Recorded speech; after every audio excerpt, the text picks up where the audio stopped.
കുറ്റപത്രം റദ്ദാക്കണം എന്ന ആവശ്യവുമായി പി ദിവ്യ ഹൈക്കോടതിയിലേക്ക്. മുൻ ADM നവീൻ ബാബുവിന്റെ ആത്മഹത്യയിൽ പി ദിവ്യ ഹൈക്കോടതിയിലേക്ക്. തനിക്കെതിരെയുള്ള കുറ്റപത്രം റദ്ദാക്കണമെന്ന് ആവശ്യപ്പെട്ടാണ് ദിവ്യ ഹൈക്കോടതിയെ സമീപിക്കുന്നത്. ദിവ്യക്കെതിരായി ചുമത്തിയ കുറ്റം നിലനിൽക്കില്ലെന്ന് ദിവ്യയുടെ അഭിഭാഷകൻ അഡ്വക്കേറ്റ് കെ വിശ്വൻ പറഞ്ഞു. നവീൻ ബാബു കൈക്കൂലി വാങ്ങിയതിന് സാധൂകരിക്കുന്ന തെളിവുകളുണ്ടെന്നും അദ്ദേഹം പറഞ്ഞു. നവീൻ ബാബുവിന്റെ മരണത്തിൽ പി ദിവ്യ മാത്രമാണ് കുറ്റക്കാരിയെന്ന് കുറ്റപത്രത്തിൽ പറയുന്നുണ്ട്.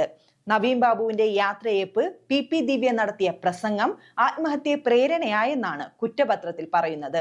ദിവ്യയെ ക്ഷണിച്ചിരുന്നില്ലെന്ന് കളക്ടറേറ്റ് ജീവനക്കാരും മൊഴി നൽകി. ഫയലിൽ അനാവശ്യ കാലതാമസം വന്നിട്ടില്ല. കൈക്കൂലി നൽകിയതിന് നേരിട്ടുള്ള ഒരു തെളിവുമില്ലെന്നും പ്രത്യേക അന്വേഷണ സംഘം കണ്ടെത്തിയിട്ടുണ്ട്. പി ദിവ്യയാണ് ദൃശ്യം ചിത്രീകരിക്കാൻ പ്രാദേശിക ചാനലുകാരെ ഏർപ്പാടാക്കിയത്. പരിപാടിക്ക് മുൻപും ശേഷവും കളക്ടറെ ദിവ്യ വിളിച്ചിരുന്നു. അതേസമയം തെറ്റുപറ്റിയതായി നവീൻ ബാബു പറഞ്ഞതായി കളക്ടർ അരുൺ കെ വിജയന്റെ മൊഴിയും കുറ്റപത്രത്തിലുണ്ട്. നവീൻ ബാബു പറഞ്ഞ കാര്യങ്ങൾ റവന്യൂ വകുപ്പ് മന്ത്രി കെ രാജനോട് പറഞ്ഞിരുന്നതായും കളക്ടർ മൊഴി നൽകിയിട്ടുണ്ട്.